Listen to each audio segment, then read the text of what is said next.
Okay, let's have a look at the Pluralsight design system, which kind of surprised me, to be honest.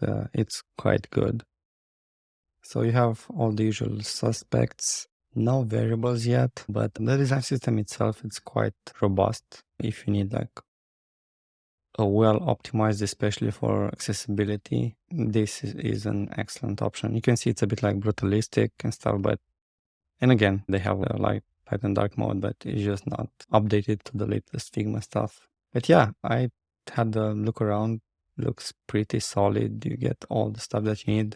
And again, especially if you need something that's more brutalistic, if you're doing like systems that need to scale well under different lighting conditions, for example, or in factories, stuff like that, this would actually be a pretty well and already optimized starting point that you can use.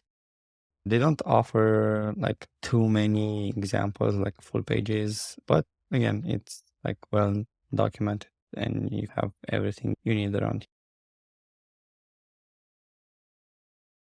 A taste thing, but one of the better design systems optimized for accessibility.